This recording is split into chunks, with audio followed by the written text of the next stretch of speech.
آپ کو پتہ ہے چپکلا میں موسم خوشگوار، شدید گرمی کے بعد آسمان پر کالے بادل چھا گئے۔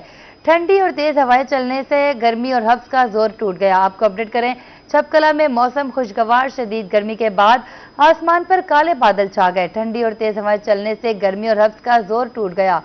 چپکلا کے موسم کے حوالے سے آپ کو بتائیں تو چپکلا میں موسم خوشگوار ہو گیا۔ شدید گرمی کے بعد آسمان پر کالے بادل چھا گئے۔ ٹھنڈی اور تیز ہوا چلنے سے گرمی اور حبس کا زور بھی ٹوٹ گیا ہے۔ آپ کو اپڈیٹ کریں، شدید گرمی کے بعد آسمان پر کالے بادل چھا گئے۔ ٹھنڈی اور تیز ہوائیں چلنے سے گرمی اور حبس کا زور ٹوٹ گیا۔ بہرحال گرد و نواح میں ابر رحمت، بارش کی بوندوں سے پیڑ نکھر گئے۔ کھیت کھلیانوں میں بارش برسنے کا دل فریب منظر۔ بارش کے ساتھ ہی متعدد علاقوں میں بجلی غائب، فصلوں کے لیے بارش باعث رحمت ہے۔ آپ کو اپڈیٹ کریں، بہرحال گرد و نواح میں ابر رحمت، بارش کی بوندوں سے پیڑ نکھر گئے۔ کھیت کھلیانوں میں بارش برسنے کا دل فریب منظر۔ بارش کے ساتھ ہی متعدد علاقوں میں بجلی غائب، فصلوں کے لیے بارش باعث رحمت ہے۔ آپ کو اپڈیٹ کریں اور آپ کو بتائیں، بہرحال گرد و نواح میں ابر رحمت، بارش کی بوندوں سے پیڑ نکھر گئے۔ کھیت کھلیانوں میں بارش برسنے کا دل فریب منظر۔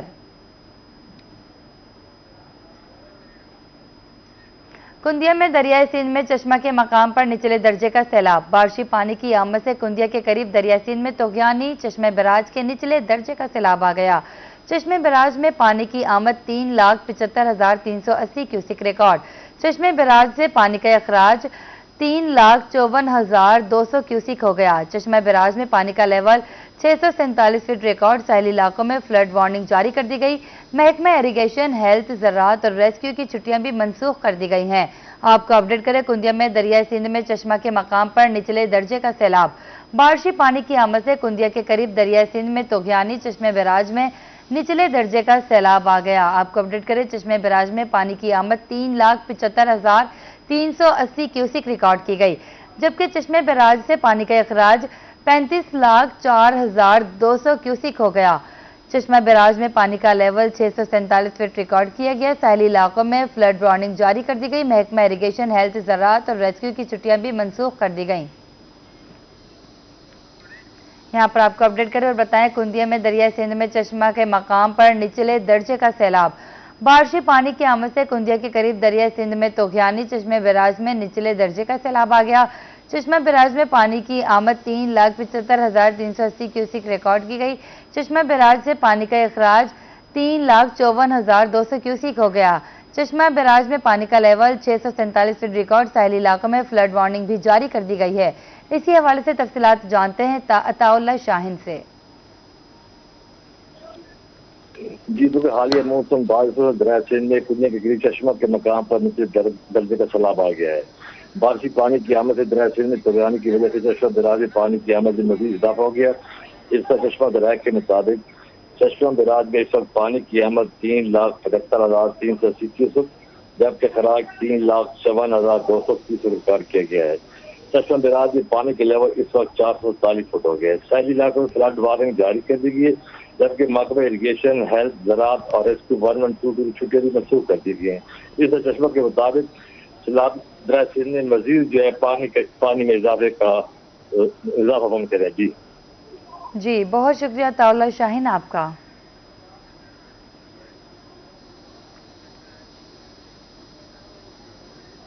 ملتان میں ادویات کا بحران پھر سر اٹھانے لگا۔ قیمتوں میں ہوشربہ اضافے اور سپلائی میں کمی کے باعث شہری ادویات کی تلاش میں بھی دربدر کی ٹھوکریں کھانے پر مجبور۔ ملتان ادویات کی قیمتیں بھی 10% تک بڑھ گئیں۔ مزید تفصیلات جانتے ہیں گوہر رحمان شیخ سے۔ آج بالکل اس وقت ہم ملتان کی گھنٹہ گھر میڈیسن مارکیٹ میں موجود ہیں، جہاں پر پیٹرولیم مصنوعات کی قیمتیں بڑھنے کے باعث مختلف جو ادویات ہیں ان کی قیمتوں میں بھی اضافہ ہوا ہے، اور اس کے ساتھ ہی جو اہم جان بچانے کی 12 سے 15 کے قریب جو ادویات ہیں وہ اس وقت شارٹ دکھائی دیتی ہیں۔ ہمارے ساتھ یہاں پر شہری موجود ہیں جو ادویات کی تلاش میں اس وقت ملتان کی گھنٹہ گھر مارکیٹ میں موجود ہیں، ان سے ہم جانتے ہیں۔ میں ادھر گھنٹہ گھر مارکیٹ میں آیا ہوں، یہ ملتان کی سب سے بڑی مارکیٹ ہے، تو ادویات کے حوالے سے انسولین لینے ہیں۔ میری والدہ صاحبہ کو بھی شوگر ہے، ڈائبٹیز پیشنٹ ہے، اور میری والد صاحب کو بھی شوگر ہے، تو ادھر انسولین وغیرہ شارٹ ہوئی پڑی ہے۔ اگر کسی جگہ پر مل بھی رہی ہے تو اس کی قیمت میں 50 یا 100% ایکسٹرا ہم سے لیا جا رہا ہے اس قیمت میں، کیونکہ پیٹرول کی مصنوعات بڑی ہے۔ دوسرا، اگر कोई और अद्वियात की बात करें तो वो भी ऐसे हमें ना होने के बराबर है। अगर वो चीज़ मिलती भी है तो उसका 100% ना वो हमसे इजाफी जो है ना पेमेंट ली जाती है, जिसकी वजह से हमें बहुत सारी मुश्किलात का ना सामना किया जा रहा है। जो मेडिकल स्टोर के मालकान हैं उनका यही कहना है, उनसे हमने बात की है कि जो अद्वियात महंगी होने की वजह है वो हालिया जो कशीदगी रही जंगों के हवाले से, दो मुल्की, उसके हवाले से भी एक बड़ा मसला आया है। अद्वियात के हवाले से भारत के साथ ट्रेड बंद होने की वजह से भी एक बड़ा मसला आया है, और इसके साथ जो हालिया जो पेट्रोलियम मसनूआत की कीमतों में इजाफा हुआ है इसकी वजह से भी अद्वियात की कीमतों में इजाफा किया गया है। जी बहुत शुक्रिया गौहर रहमान शेख आपका। लिया में महंगाई ने हर चीज को लपेट में ले लिया, इंसानी जान बचाने वाली असलसल इजाफा जारी। शुगर, ब्लड प्रेशर समेत दिल के अमराज की अद्वियात 10% तक महंगी। मजीद बात करते हैं जाहिद सरफराज से।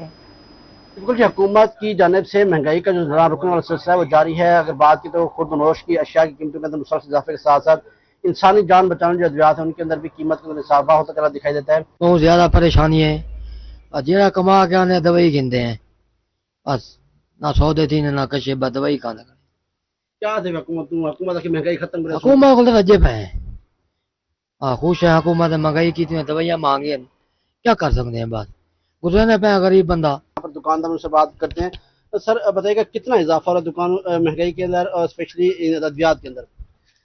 हाँ जी, हर दवाई में इजाफा हो रहा है। जो दवाई 150 की है वो तकरीबन 170 की हो गया है, और हर दवाई दिन ब दिन बढ़ती जा रही है महंगाई, दवाइयों के रेट ज़्यादा हो रहे हैं। शहरी मुश्किलात के शिकार हैं और हुकूमत से मुतालबा किया जा रहा है कि महंगाई कम करने के इक़दाम किए जाएँ। बहुत शुक्रिया जाहिद सरफराज आपका। दूसरी जानिब यजमान हालिया बारिशों से नहरों में पानी का बहाव तेज हो गया। कटवाला 41 dB के करीब 1 आर माइंस में शगाफ पड़ गया। पानी का बहाव तेज और मोगे बंद होने से 40 फीट चौड़ा शगाफ पड़ा। शगाफ पड़ने से कई एकड़ फसलें ज़ेरे आब आ गईं। करीबी काश्तकारों ने महकमा अनार को वाक़ई की इत्तला दी। महकमा अनार अमला मुबैना तौर पर ताखिर से पहुंचने के बायस शगाफ बड़ा हुआ। आपको अपडेट करें और आपको बताएं, यजमान हालिया बारिशों से नहरों में पानी का बहाव तेज हो गया। कटवाला 41 dB के करीब 1 आर माइंस में शगाफ पड़ गया। पानी का बहाव तेज और मोगे बंद होने से 40 फीट चौड़ा शगाफ पड़ा। शगाफ पड़ने से कई एकड़ फसलें ज़ेरे आब आ गई। आपको अपडेट करें, करीबी काश्तकारों ने महकमा अनार को वाक़े की इत्तला दी। महकमा अनार मुबैना तौर पर ताखिर से पहुंचने के बायस शगाफ बड़ा हुआ। मकामी लोग और महकमा अनार ने मुश्तरका ताउन से शगाफ को पुर कर लिया। आगे बढ़े, आपको पता है इंतजामिया की बेहसी और गफलत से पीपला में डंपिंग पॉइंट कायम ना हो सका। जनाजगाह को ही डंपिंग पॉइंट बना डाला। शहर के इकलौता जनाजगाह कचरा कुंडी में तब्दील हो गया। इसी हवाले से तफसीलात जानते हैं अख्तर मिजाज से। जी बिल्कुल, इस वक्त हम जिस मकाम पे मौजूद हैं, यकीनन हमारे पीछे नज़र आने वाले गंदगी के ढेर से आप अंदाज़ा लगा रहे होंगे कि हम किसी डंपिंग पॉइंट पे मौजूद हैं। बिल्कुल नहीं जनाब, हम किसी डंपिंग पॉइंट के मौजूद नहीं है। बीबी जमाल खातू वाला कब्रिस्तान जो है पिपला में, उसके साथ मुल्हिका एक टैंकी के लिए, वाटर टैंक जो है उसके लिए एक जगह यहाँ पे फरी पड़ी हुई थी। अहले इलाका ने इसको जनाजा गाह के तौर पर इस्तेमाल करना शुरू किया है।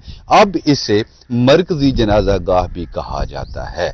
साफ सुथरा पंजाब जो अरबों रुपए ले रहे हैं, अरबों रुपए वसूल करने के बावजूद सूरत हाल ये है कि उन्होंने सारी गंदगी कचरा जो है इधर जनाजा गाह में ही डाल दिया। और अब सूरत हाल ये है कि जो सफ़े बनी गई हैं, सफ़ों की निशानदेही के लिए जो यहाँ पे ईंटें लगाई गई हैं वो भी उसके नीचे दबना शुरू हो चुकी हैं। हमारे साथ मकामी मकीन भी मौजूद हैं और इस कब्रिस्तान के जो मुतवल्ली हैं खादिम साहब वो भी हमारे साथ मौजूद हैं। आपसे इस हवाले से हम बात करते हैं। अभी असां कब्रिस्तान दे खादिमा इस जगह दी असां सफाई की थी रहने कब्रिस्तान दी इस गंदगी तो पहले साफ सुथरा असां रखा है। जिस टाइम कोई बंदा जनाजा पढ़ाने आने जनाजा आंदा है मैं इस गुस्तान दी सफाई बिल्कुल इस जनाजे गाह दी सफाई करे ना। ये कचरा आ गया हूँ बिल्कुल जी बदबू आंदी है। बंदे मैंने कहने जा रहे सफाई कराने तो इतने सफाई असी के कर सकते हैं जी। सारा गंदगी पई है। गंदगी बिल्कुल जिथे जनाजे गाह दी सफा बनदियां उथे सारा कुछ गंदगी भी गंदगी आ गई जी। जाते ये सूरत हाल है, यहाँ पे तो कचरे के ढेर लगे हुए हैं। जी अस्सलाम वालेकुम रहमतुल्लाहि व बरकातुहू। हम अरसा दराज से इस जनाज़ागाह के साथ ही रहते हैं। हमारा घर यहाँ से 2001 में हम यहाँ पे शिफ्ट हुए थे। उस वक्त से लेकर आज तक हम इसको जनाज़ागाह इस्तेमाल करते हैं। لیکن ہمارے ساتھ اس جنازگاہ کے ساتھ ہمارے گورنمنٹ گرلز ہائی اسکول ہے، اس کی تعداد تقریباً 1200 کے لگ بھگ ہے. چھوٹے بچے اور بچے پڑھتے ہیں. ادھر ساتھ مسجد ہے، ادھر بچے پڑھنے کے لیے آتے ہیں.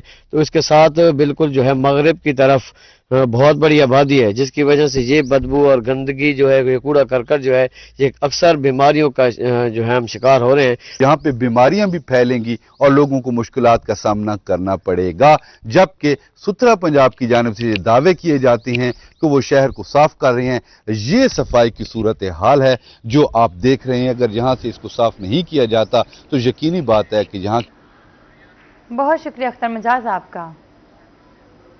بلیٹن میں آگے بڑھیں اور آپ کو بتائیں دنیا پور کی گلیوں اور سڑکوں پر سیوریج کا پانی جمع. سیوریج کے گندے پانی کے باعث شہریوں کو مشکلات. اہل علاقہ کا کہنا ہے کہ انتظامیہ کو متعدد بار شکایات کے باوجود سنوائی نہ ہو سکی. مزید تفصیلات جانتے ہیں یعقوب طاہر سے. میں اس وقت دنیا پور موجود ہوں. یہ دنیا پور کی 2 رویہ سڑک شہر کی خوبصورتی اور لوگوں کی آسانی کے لیے بنائی گئی تھی، لیکن یہاں پر میونسپل کمیٹی انتظامیہ دنیا پور کی انتہائی نااہلی اور غفلت کی وجہ سے یہ گندے پانی میں جو آئے روز اسی طرح سے بھری رہتی ہے. اس وقت کچھ راہگیر میرے ساتھ موجود ہیں، میں جانتے ہیں کہ وہ اس موقع پر کیا کہتے ہیں. ہاں جی، یہ تقریباً 4 ماہ ہو گئے ہیں، رمضان کی بات ہے، تب سے یہ گٹر مسلسل بہ رہے ہیں اور آنے جانے کے لیے بڑی تنگی ہے. اور کئی دفعہ یہاں تو بچے بھی گرے ہیں اور کئی دفعہ نمازی حضرات گر گئے، ان کے کپڑے خراب ہو گئے اور آنے جانے کے لیے راستہ نہیں ہے. یہ پیچھے سکول بھی ہیں، 2-3 سکول ہیں پیچھے، اور وہاں بھی آنے جانے کے لیے راستہ بہت تنگ ہے. یہ پانی کی وجہ سے کئی دفعہ بچوں کے وردیاں اور خراب ہو گئی ہیں اور بہت تنگی ہوتی ہے آنے جانے کے لیے. بالکل ان کا یہی کہنا تھا کہ یہ کوئی نئی بات نہیں ہے، پورے شہر کے اندر اسی طرح سے پانی سے گلیاں محلے بھرے پڑے ہیں. آپ کو اگر میرا کیمرہ مین دکھا سکے تو آپ یہ دیکھ سکتے ہیں کہ یہ پانی کس طرح بھرا پڑا ہے. اور یہ سامنے بالکل مدرسہ ہے، یہاں پر لوگ نماز پڑھنے کے لیے جاتے ہیں. بعض دفعہ تو یہاں پر بجلی نہ ہونے کی وجہ سے بھی لوگ متعدد بار جو ہے گندے پانی میں گر چکے ہیں. تو لوگوں نے یہاں پر اعلیٰ حکام سے یہی مطالبہ کیا ہے کہ فوری طور پر اس پانی کو نکالنے کا انتظام کیا جائے تاکہ لوگوں کو گزرنے میں اور خاص طور پر نمازیوں کو نماز پڑھنے میں جانے کے لیے آسانیاں پیدا ہو سکے. جی بہت شکریہ یعقوب طاہر آپ کا. ملتان میں محکمہ ماحولیات کی جانب سے اب تک سٹاف کی کمی کو پورا نہ کیا جا سکا. 8 ماہ گزرنے کے بعد بھی دفتر میں خالی اسامیوں پر بھرتی نہ ہو سکی. دفتر میں 1 اسسٹنٹ ڈائریکٹر کی سیٹ خالی ہے. 4 فیلڈ آفیسر اور 6 فیلڈ اسسٹنٹ کی اسامی پر ابھی تک بھرتیاں نہیں ہوئی. تفصیلات جانتے ہیں الشبہ آصف سے. جی بالکل، ماحول کو بہتر بنانے والا ادارہ محکمہ ماحولیات خود ہی مشکل میں ہے. ملتان کے محکمہ ماحولیات دفتر میں جو ہے پچھلے 8 ماہ سے جو ہے کچھ اسامیاں خالی ہیں جن پہ اب تک بھرتی نہیں ہو سکی ہے. پچھلے 8 ماہ سے 1 اسسٹنٹ ڈائریکٹر کی سیٹ بھی خالی ہے. اسی طرح 4 فیلڈ آفیسر اور 6 فیلڈ اسسٹنٹ ہیں جن کی اسامیاں خالی ہیں. اسٹاف کم ہونے کی وجہ سے جو ہے فیلڈ آپریشن کرنے میں بھی دشواری کا سامنا ہوتا ہے. اسی طرح جو کمپلینز آتی ہیں اس پہ بھی ایکشن لینے میں وقت درکار ہوتا ہے، فوری طور پہ ایکشن نہیں لیا جاتا. محکمہ ماحولیات کی جانب سے اس سال ہائرنگ تو کی گئی مگر اب بھی اتنی ساری اسامیاں خالی ہیں دفتر میں جس کی وجہ سے مشکلات کا سامنا ہے. جی بہت شکریہ الشبہ آصف آپ کا. ضلع انتظامیہ شہریوں کی جان و مال کے تحفظ کے لیے کوشاں. ڈپٹی کمشنر فرحان فاروق کہتے ہیں بھاولپور میں LPG گاڑیوں کو نہیں چلنے دیں گے. سینکڑوں گاڑیوں سے LPG سلنڈر اتار کر کاٹ دیے گئے. ضلع بھر میں غیر قانونی پیٹرول ایجنسیز بند کر دی گئیں. اسی حوالے سے تفصیلات جانتے ہیں محمود ظہیر سے. جی ڈپٹی کمشنر صاحب نے اندیا دیا تھا چند روز پہلے روہی کو کہ بہاولپور میں LPG کی یا CNG کی گاڑیاں نہیں چلیں گی. اس کو عملی طور پر ثابت کیا ہے. جتنے بھی یہاں پر CNG یا LPG سلنڈرز تھے جو گاڑیوں میں لگے ہوئے تھے پہلے انہیں اتروایا گیا پھر کٹوایا گیا. سر کیا ڈیٹیلز دیں گے؟ جی آپ کے نالج میں ہے کہ 1 جولائی کو ایک اندھوناک یہاں پہ واقعہ ہوا. ایک LPG کا سلنڈر تھا جو کہ گاڑی میں ہائیسٹ گاڑی میں لگا ہوا تھا اور وہ دھماکے سے پھٹا اور 3 معصوم جانیں ہماری گئی ہیں. تو آلریڈی اس پہ ہم پہلے بھی ورکنگ کر رہے تھے لیکن اس واقعے کے بعد ہم نے اپنی جو انفورسمنٹ ہے وہ زیادہ اسٹرانگ کر دی. ہم نے اس واقعے کے فوری بعد پورے ضلع کے اندر پورا کریک ڈاؤن کیا. تمام ایسی پبلک سروس وہیکلز جو LPG پہ اور یہ CNG ایون سلنڈرز پہ چل رہی تھیں ان سب کو ہم نے بند کیا، ان کے سلنڈرز اتروائے. ये सिलेंडर्स उतरवाने का काम हम पहले भी करते थे, लेकिन वो अदालत के हुक्म पे वो सिलेंडर्स वापस कर दिए जाते थे। इस दफ़ा हमने एक इनोवेशन ये की है कि उन सिलेंडर्स को, ये आप पीछे देख रहे होंगे, हमने इनको कट करा दिया है। एक सिलेंडर के हमने 3 पार्ट्स कराए हैं, सो दैट ये दोबारा मार्केट के अंदर वापस ना जाए। ट्राई करेंगे। एलपीजी अब कहीं दुकानों पे फरोख्त नहीं होगी? एलपीजी बिल्कुल फ़रोख्त होगी, लेकिन जो एसओपीज़ हैं उसके साथ होगी, और जो फुल सिलेंडर है उसके बदले सिलेंडर, जैसे एक पॉलिसी है एसओपी है उसके मुताबिक, रीफिलिंग वाली नहीं होगी, छोटे सिलेंडर फ़रोख्त नहीं होंगे बहावलपुर डिस्ट्रिक्ट की हद तक। तो कैसे शहरी कैसे करेंगे? बहावलपुर शहर में कई साल हो गए हैं, लोगों को नए कनेक्शन नहीं लग रहे, तो एलपीजी जो लोग यूज़ करते हैं उनके लिए आप लोग क्या राय? देखिए, एलपीजी बिल्कुल इस्तेमाल करें, इस पे तो कोई पाबंदी नहीं है, लेकिन एक सिलेंडर है 10.8 kg का, वो सिलेंडर ले जाएं, वो रीफिल सिलेंडर लेके आ जाएं। जब एलपीजी पाकिस्तान में स्टार्ट हुई थी, पंजाब में स्टार्ट हुई थी 2000 में, आपको खुद पता होगा, चंद एक गिनी चुनी एक्चुअली कंपनी थी, इराट थी, वॉक गैस थी, शेल थी, उनके सिलेंडर्स फिल होते थे और वही सिलेंडर के बदले में सिलेंडर रिप्लेस होते थे और सिलेंडर बाकायदा एक प्लांट पे जाके फिल होते थे। ये नहीं है कि किसी शॉप के अंदर एक बंदे ने ये जो मोटर रखी हुई है, ये इस तरह की मोटर लगाई हुई है और प्रेशर से उसको फिल किया जा रहा है, जिससे खतरा होता है एक्सप्लोजन का। आखिरी फिक्र यही कहेंगे ना कि शहरियों की जानों से ज्यादा कीमती कोई चीज? बिल्कुल, शहरियों की जानों से ज़्यादा कोई चीज़ कीमती नहीं है। हमारे लिए शहरियों की जानें जो हैं वो बहुत ज़्यादा मुकद्दम है और इसके लिए हम हर हद तक जाने को तैयार हैं। शहरियों की जानों से ज्यादा कीमती कुछ नहीं है, और इसी अमल को करते हुए ये आप अमल देख रहे हैं, ये वो, अगर मेरे कैमरामैन शाह सकलैन आपको दिखाएं तो ये काट दिए गए हैं गैस के सिलेंडर्स, और इसके हवाले से फुली ब्रीफ कर रहे थे डिप्टी कमिश्नर। जी बहुत शुक्रिया महमूद जहीर आपका। सरगोदा में एफबीआर की जानिब से 37A और 37B का रूल बनाए जाने के खिलाफ ताजिर सरापा एहतजाज। इस हवाले से मजीद जानते हैं सैयद जवार हुसैन काजमी से। बिल्कुल, एफबीआर की जानिब से 37A और 37B का कानून बनाया जा रहा है, रूल्स लागू किए जा रहे हैं, जिसके तहत ताजरान जो उनसे किसी भी वक्त गिरफ्तार किए जा सकते हैं। इसमें ताजरों में गहरी तशवीश पाई जा रही है। इस वक्त मेरे साथ मौजूद हैं Khwaja Yasir, chamber of commerce के सदर हैं। इनसे जानेंगे कि कानून क्या है और ये इसके हवाले से क्या कहेंगे। जी बिल्कुल जी, ये जो गवर्नमेंट ऑफ पाकिस्तान ने नया कानून बनाया है, इसमें ताजरों को बड़ी गैर यकीनी सूरत हाल पैदा हो चुकी हुई है और इसमें हमारी जो बिज़नेस कम्युनिटी है वो काफ़ी तफज़ाल का शिकार है, क्योंकि इसमें एफबीआर को इतने ज़्यादा इख्तियार दे दिए गए हैं जिसकी वजह से किसी टाइम भी वो कुछ भी कर सकते हैं। और बाद में इस हवाला से हमारी मीटिंग्स भी हुई हैं, एक इजलास भी मुनक्कद हुआ है जिसमें हमने सब ने एक मिलकर एक फ़ैसला किया है कि हम लोग इस कानून की मजम्मत करते हैं और गवर्नमेंट से हमें एक रिक्वेस्ट की है कि आप इस कानून को वापस लें, और अगर ना लिया गया ये कानून वापस तो all Pakistan federation, chamber of commerce, trader, सारी यूनियंस एक पेज पे इकट्ठी हैं और हम स्ट्राइक पे आएंगे, सड़कों पे आ जाएंगे। हम अपनी जो सनतें हैं इनकी चाबियां गवर्नमेंट ऑफ पाकिस्तान को दे देंगे कि आप खुद चलाएं इसको। जी बिल्कुल, आपने देखा इनका कहना यह था कि हुकूमत फिलफोर इस कानून को वापस ले, नहीं तो हम अपने एहतजाज का दायरा वसी करते हुए अपने कारोबार बंद कर देंगे। जी बहुत शुक्रिया सैयद जवार हुसैन काजमी आपका। आगे बढ़े, आपको बताएं पंजाब हुकूमत का मौसर इकदाम क्लीन एंड ग्रीन पाकिस्तान की जानिब अहम कदम। सब्ज पंजाब प्रोग्राम का तोहफा रहीम यार खान भी होगा माहौल दोस्त सफरी निज़ाम का हिस्सा। इसी हवाले से तफसीलात जानते हैं आसिम सिद्दीक से। रहीम यार खान में भी ग्रीन और इलेक्ट्रिक बसें रहीम यार खान की सड़कों पर दौड़ेंगी। असिस्टेंट कमिश्नर अब्दुल हनान हमारे साथ मौजूद हैं। अब्दुल हनान साहब, कितने बसें होंगी और क्या रूट होगा, शहरी किस तरह से इस्तेफादा हासिल कर सकते हैं? जी बिस्मिल्लाहिर्रहमानिर्रहीम। ये सस्टेनेबल डेवलपमेंट गोल्स जो यूएन का एक प्रोजेक्ट है, उसी के सिलसिले में गवर्नमेंट ऑफ पंजाब भी ग्रीन बसेस जो ईवी बसेस, इलेक्ट्रिकल बसेस होंगी उसको चलाएंगे, और इसी के तसलसल में रहीम यार खान डिस्ट्रिक्ट में 26 बसेस होंगी। ये बसेस जो 26 बसेस जिनका मैंने ज़िक्र किया वो सिर्फ सिटी रहीम यार खान तक महदूद नहीं होंगी, इनका रूट आउट ऑफ सिटी भी होगा, और हमारी पूरी कोशिश है कि ये मुख्तलिफ तहसील्स को भी कवर करें। और इसके साथ ये मज़ीद मैं बताता चलूँ कि 2 जो हैं सुपर चार्जिंग स्टेशन इसके होंगे जिनसे इनको चार्ज किया जाएगा। ये एक क्लीन एंड ग्रीन एनर्जी जो इनिशिएटिव है गवर्नमेंट का, उसको भी पूरा करने में हमारा मदद करेगी। बिल्कुल, सबस गाड़ियाँ जो है वो रहीम यार खान में जब दौड़ेंगी तो शहरी। बहुत शुक्रिया आसिम सिद्दीक आपका।